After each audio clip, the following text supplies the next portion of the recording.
Hi, my name is Michael Harris, and I'm an actor-filmmaker in Indiana. And I was privileged to be part of Tad Danielewski's Professional Actors Workshop at Brigham Young University back in the 1980s. The MFA program at Brigham Young University is an audition-only program, or by-audition-only program.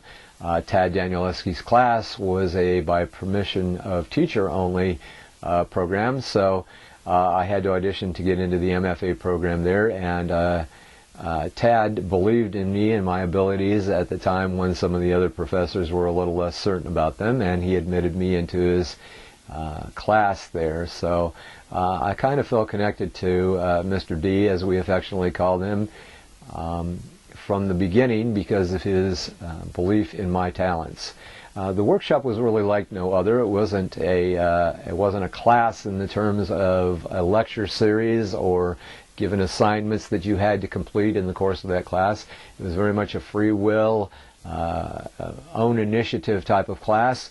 If you decided to get up when the opportunity presented itself to you and present an exercise, bravo for you. If you didn't, you could sit there the whole semester and not become part of the participants in the class, although you probably wouldn't be there next semester. But there were a series of 12 or 13 exercises that Mr. D had developed over a course of years, and you were able to choose from that series of exercises and present them to the class. Now, Mr. D did not allow us to take notes in class. An actor uses his mind and must remember things, and therefore the exercises were not written down but committed to memory. So over the years, some of those have faded into the past, but certainly the practice has not. I do remember a good share of them, however, and have since committed them to writing. One of the exercises was called Seeing the Real Object, and I actually based an independent short film on that particular exercise here a couple years ago.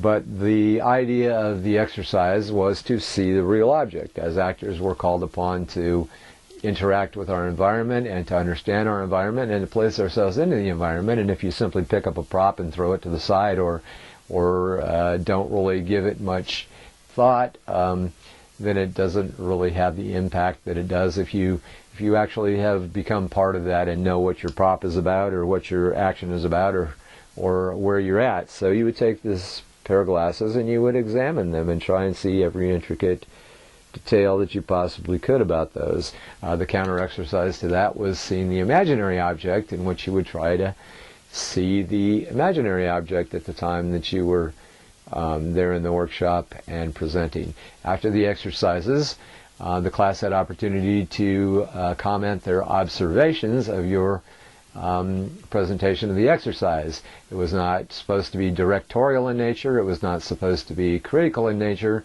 Rather, observations that you then, as the actor, could take and hopefully improve your abilities and your presentation next time around.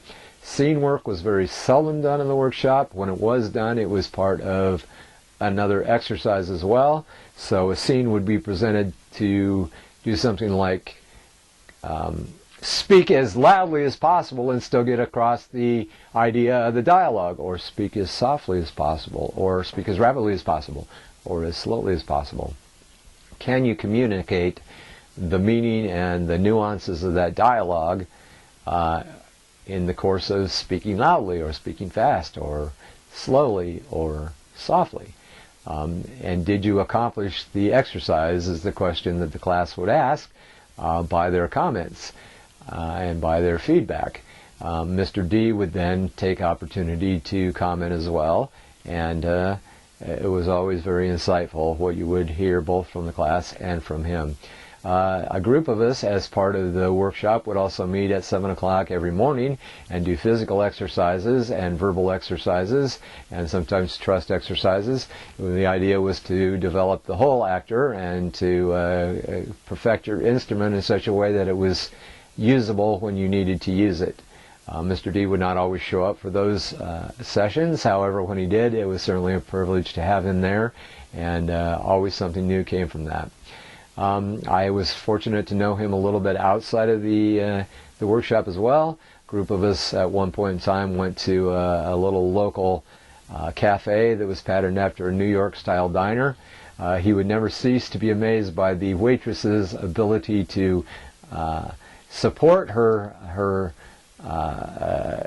calling of your order across the room. New York style diner is one in which the waitress would take your order and she would scream it across the room at the short order cook, and he loved her ability to support her voice and her vocal projections in order to project that across the room, and pointed that out to us frequently, both in class and outside of class.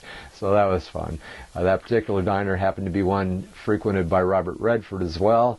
Robert Redford, after winning an Oscar, actually left his statuette sitting on top of a refrigerator there for a number of months. So that was the kind of place that Mr. D would take us to when we were with him outside of class. Maybe one of the lesser known things about Mr. D, but one that had a great influence on my life, was the fact that he was behind on the board of directors of, and very much part of the creation of a film festival that was one of the first film festivals actually in the U.S. That took place there in Provo, Utah, and was in its second or third year at the time, called the U.S. Film and Video Festival. And the U.S. Film and Video Festival would screen films and videos by independent producers, give them an opportunity to share their work and to get audience feedback on that.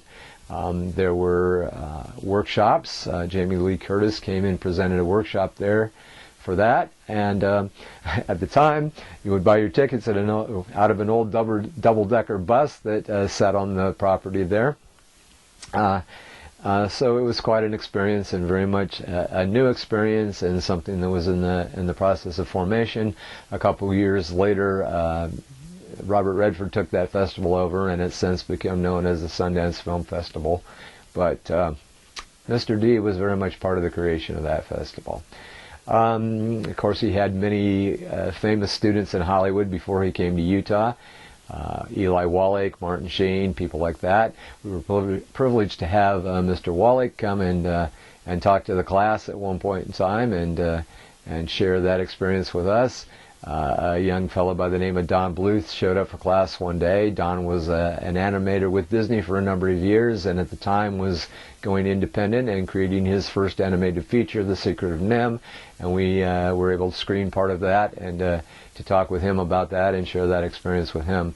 So all of that came as part of being part of Tad's workshop.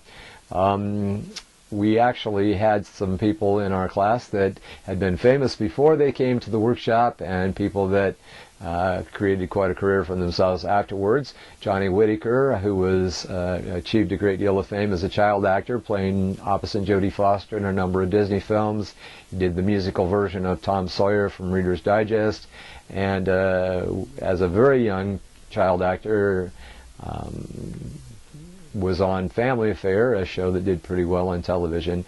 But he came to the Actors Workshop, and was privileged to get to know him as well and to share that experience, and I know he probably learned a lot from that experience as well. A young guy by the name of Chris Heimerdinger, who went on to create himself quite a career as a novelist, particularly in the regional Mountain West, and for the Mormon audience predominantly. Came out of Tad's Director's Workshop. Tad also had the Director's Workshop as well as the Writer's Workshop, and Chris Heimerdinger was a part of that. And I know attributes a great deal of his success to having been part of Tad's experience there. Tad was not one to share a lot of his personal life. He was certainly not one to brag about his past experiences. His communications to us were all focused on developing us as actors. He was very jovial and interacted with the class in a light and comical manner to a large degree, but certainly took the acting seriously, and that was his focus of communication to us. Why did he come to Provo, Utah, as opposed to staying in Hollywood? I think maybe at the time he recognized that Hollywood was changing, that of course he as an older person was slowing down at the time, maybe didn't want to be part of that go-go environment. I also think maybe it was an opportunity for him to develop actors in a more pure environment, less tainted by the Hollywood experience perhaps. And certainly Utah has become and has been actually a hot spot for film production, clear back to the days of John Ford and his cowboy movies there.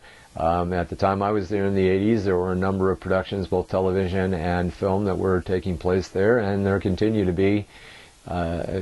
to be a lot of film activity in Utah. So I think it was a good place for him to still be part of the profession, to continue to do what he loved to do, but maybe do it at a little slower pace than he had done in times past. It was a privilege and an honor to know him and to be part of his acting workshop, and I certainly attribute whatever success that I've had to being part of Tad Danielewski's Professional Actors Workshop.